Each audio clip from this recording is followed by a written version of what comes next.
안녕하십니까. 맘편의 의원의 원장 김동욱입니다.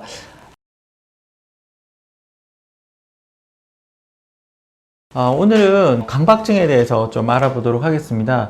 생각보다 강박증이라고 하면 우리 삶의 많은 것들을 지배하고 있는데요. 저도 불안이 높고 이렇게 나름 소심한 쪽에 속하는데 그런 사람들이 강박적인 성향이 좀 있는 것 같습니다. 그래서 오늘 강박증이란 뭔지 또 어떻게 치료하는지 좀 알아보도록 하겠습니다. 앞부분은 그 강박증에 대해서 좀 알아보고요. 뒷부분에 대해서는 치료에 대해서 어떻게 이루어진 좀 더 구체적인 부분을 말씀드리겠습니다.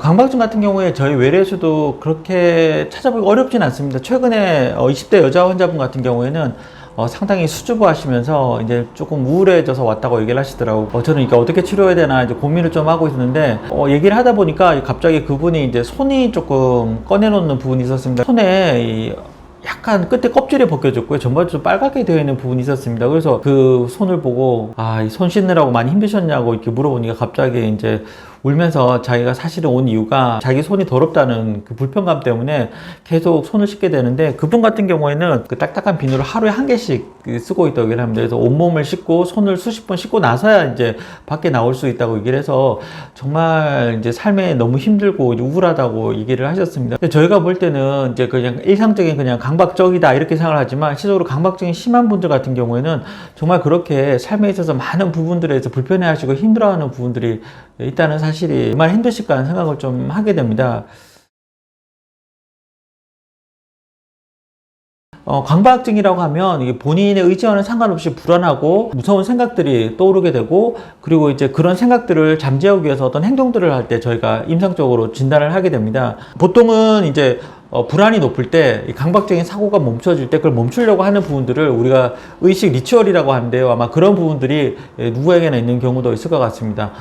가장 흔한 일반적인 증상은 아까 말씀드렸던 그분처럼 씻는 증상입니다. 근데 사실은 이제 겉으로 보면 외부적인 물질 때문에 오염되었다고 하는데, 이 치료가 쭉 진행돼서 얘기를 들어보면 스스로가 더럽다고 생각하는 부분들이 있는 것 같습니다. 손을 씻는 의식을 통해서 그런 부분들을 해결을 해야 된다는 생각들이 있고요.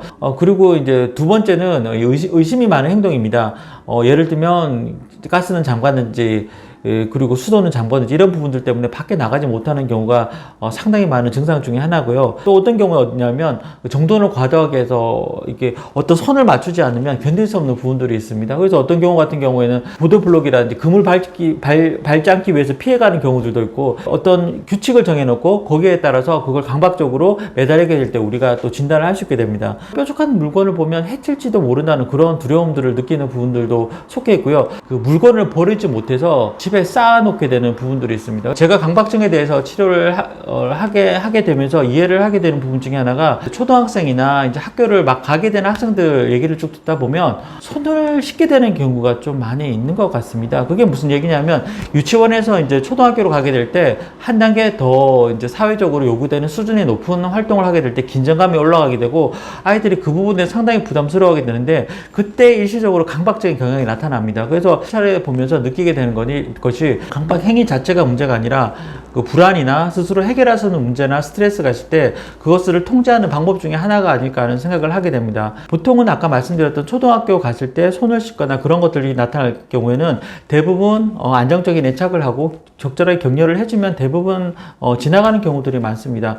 그런데 이제 성인 같은 경우에 훨씬 더 증상이 심해지고 일상적인 부분들 때문에 생활에도 영향을 미칠 정도로 강박적인 행동이나 생각이나 의식들이 심해지게 된다 그러면 아마 그 부분들은 조금 치료가 필요한 부분들이지 않을까 하는 생각을 하게 됩니다. 아까 말했던 초등학교 아이와 강박 증상도 어느 정도 공통점이 뭐냐면, 그 아이들 같은 경우에는 정서적으로 불안이나 자기 스스로를 통제할 수 있는 부분들에 대한 자신감이 없는 것처럼, 치료를 하다 보면 강박적인 성향을 가지고 있는 분들이 대부분 자신의 삶에 대해서 통제하는 것들에 대한 두려움을 느끼고 있고요. 또 한편으로는 과거에 자신이 가졌던 정서적인 부분들에 대해서 분노나 화를 가지고 있는 경우들이 상당히 많이 있는 것 같습니다. 강박증에 대한 치료는 보통 약물 치료와 인지 치료 그리고 행동 치료를 하게 됩니다. 행동 치료는 사실은 제가 해보지는 않았습니다. 그런데 이제 전공의 시절에나 이제 교육을 받는 부분 중에 뭐냐 하면 노출 및 반응 방지 기법이라고 하는데 아주 간단합니다. 예를 들면 손에 대해서 이 더러움을 느끼는 것들, 균을 때문에 씻어야 한다는 생각들 있다면 손에 이제 더러운 물건들을 묻히게 하고요. 그리고 옆에 사람들이 붙잡고 그리고 일정 기간 동안 못 씻게 하는 겁니다. 그래서 이제 더럽다고 느끼는 부분들에 대해서 계속 탈감작을 시켜가지고 점점 덜 민감하게 만드는 부분인데, 근데 사실은 저는, 이게 하시는 분이나 하는 환자분들이나 어떻게 되는지 참 궁금하긴 해요. 근데 교과서에서 보면 저희가 항상 효과가 있다고 하고 아마 실제적으로 행동 기법을 쓰시는 분들이 있을 것 같은데, 근데 사실은 저는 해본 적이 없어서 직접 보고 싶은 생각이 들긴 한데, 제 개인적으로 이렇게 선호하는 방법은 아닌 것 같습니다. 이 방법들을 쓰는 이유는 그 뇌에서 과도하게 민감한 민감함을 떨어뜨리는 하나의 방법으로 생각을 좀 해주시면 좋을 것 같습니다.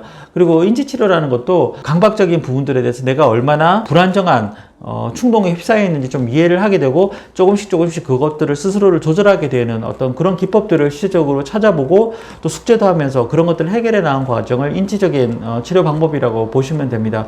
그래서 보통은 인지치료와 행동치료를 같이 하게 되는데요. 사실은 강박증에 있어서도 제가 임상가로서는 약물치료가 상당히 효과를 발휘하는 부분들이 많이 있습니다.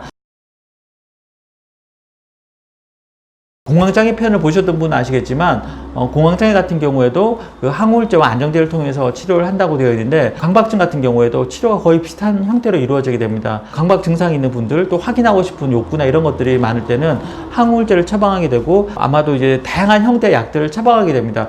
그런데 강박증 치료에서 조금 다른 점은 옛날 약으로 분리되었던 그런 약들이 상당히 효과가 괜찮다는 부분들이 있습니다. 그래서 요즘에 나오는 그 SSRI라고 해서 선택적으로 세로토닌만 막는 약보다는 이전에 가지고 있던 클로미프라민이라든지 여러 가지 약제가 있고 또 프로작이라고 해서 이전에 나왔던 약제들이 실제적으로 강박증에는 효과가 좀 더 나은 부분으로 되어 있고요. 아마 이 부분들은 강박증 자체가 우울증과 조금 다른 부분들도 있지 않을까 하는 생각을 하게 만드는 부분들이 있습니다. 또 한 가지 특징은 강박증 약물은 일반 우울증 약물보다 상당히 많은 부분을 좀 투여해야 효과가 있는 것으로 알려져 있습니다. 그래서 기존 약제에 비해서 한 2배에서 4배 이상은 써야지 강박증에 대해서 충분히 효과를 기대할 수 있는 부분들은 좀 다른 부분들이라고 되어 있습니다. 그래서 약물 치료를 해보시면 상당히 효과가 있습니다. 시간과 노력 대비 과연 강박 증상을 조절할 수 있는 게 어느 정도 어떤 방법이 가장 효과적인지 생각해보면 제 개인적으로는 약물 치료도 상당히 괜찮은 방법이지 않을까 하는 생각을 하게 됩니다. 초기에 약물 치료를 하게 되면 강박증적인 요소가 줄어들게 되는데요.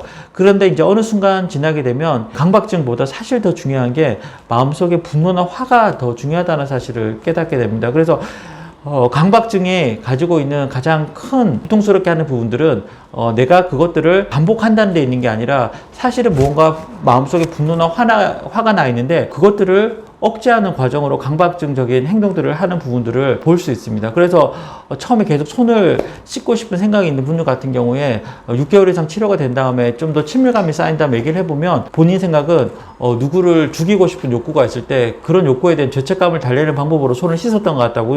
이거는 무의식적인 부분이기 때문에 상당히 알기 어려운 부분인데 꾸준히 치료를 하다 보면 그 부분들에 대해서 이해를 하게 되는 경우가 있습니다. 강박증의 치료는 눈에 보이는 어떤 그런 행동적인 부분뿐만 아니라 사실은 마음속에 있는 분노나 화를 치료자를 통해서 어떻게 표현해 나갈지 하는 것들이 상당히 중요한 것 같습니다. 제가 봤던 영화 중에서 강박증 환자를 가장 완벽하게 묘사한 영화가 이보다 더 좋을 수는 없다는 잭 니콜슨의 영화가 있는데 그 영화를 보면 강박적인 행동이나 또 강박증적인 요소를 가진 환자분들이 가지고 있는 충동성이나 그런 부분들을 상당히 잘 표현하고 있습니다. 결과가 어떤 부분이었냐면 자기가 사랑하는 사람을 만나게 되면서 자기 세계에서 벗어나게 되면서 그 강박증에 대해서 자유로워졌다는 부분들을 표현하는 장면들로 영화를 마무리되는데요.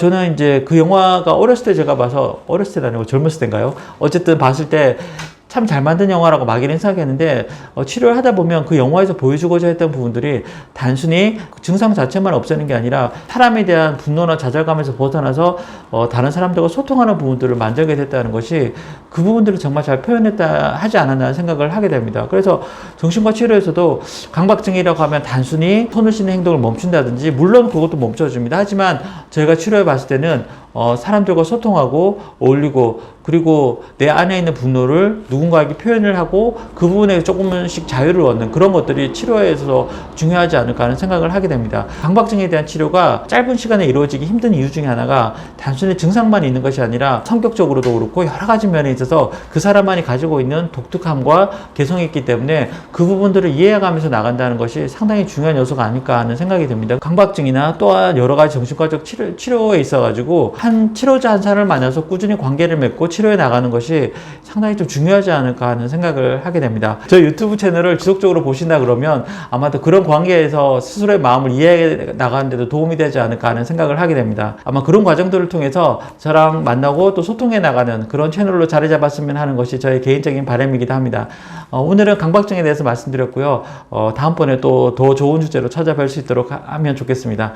끝으로 항상 드리는 말씀이지만 구독과 좋아요를 꼭 눌러주세요. 시청해 주셔서 감사합니다.